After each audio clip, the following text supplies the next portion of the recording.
Neraca perdagangan Indonesia tercatat surplus 4,34 miliar dolar Amerika Serikat pada September 2025. Neraca dagang Indonesia surplus selama 65 bulan berturut-turut, di mana Deputi Bidang Statistik Distribusi dan Jasa BPS, Puji Ispartini, mengatakan surplus pada September 2025 ini ditopang oleh surplus pada komoditas non-migas, yaitu sebesar 5,99 miliar dolar Amerika Serikat. Adapun komoditas penyumbang surplus utamanya adalah lemak dan minyak hewani nabati, kemudian bahan bakar mineral, serta besi dan baja. Ia menambahkan bahwa secara kumulatif Januari hingga September 2025, neraca perdagangan Indonesia tercatat surplus 33,48 miliar dolar Amerika Serikat.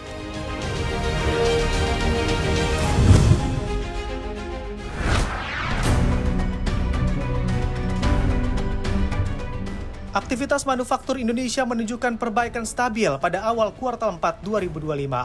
Berdasarkan data S&P Global, Indeks Purchasing Managers Index atau PMI manufaktur naik menjadi 51,2 pada Oktober dari 50,4 pada bulan sebelumnya.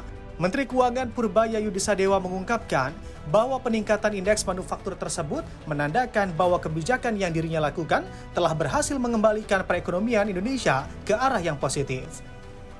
Adapun kebijakan yang dimaksud Purbaya adalah memindahkan dana pemerintah sebesar 200 triliun rupiah dari Bank Indonesia ke perbankan. Di sisi lain, Purbaya mengatakan bahwa efek kebijakan yang dirinya lakukan juga telah memberikan dampak positif terhadap indikator lainnya. Misalnya, data Mandiri Spending Index atau MSI yang mengalami peningkatan tren penjualan retail yang meningkat, serta proporsi pengeluaran masyarakat yang juga mengalami peningkatan.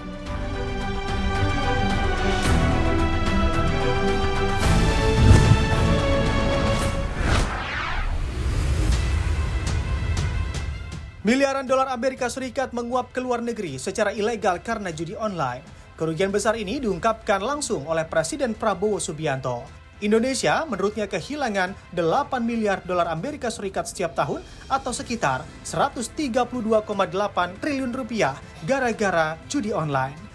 Hal ini diungkapkan langsung oleh Prabowo Subianto saat bicara di APEC Economic Leaders Meeting di Wabaek International Convention Center, Gyeongju, Korea Selatan. Orang nomor satu di Indonesia itu menyoroti pentingnya kerjasama internasional dalam menekan kejahatan lintas batas seperti penyelundupan, korupsi, perdagangan narkotika, dan pemberantasan judi online yang merugikan ekonomi nasional. Prabowo juga menegaskan penguasaan teknologi menjadi kunci bagi kemajuan bangsa dan hanya dapat dicapai melalui kolaborasi erat di kawasan Asia Pasifik.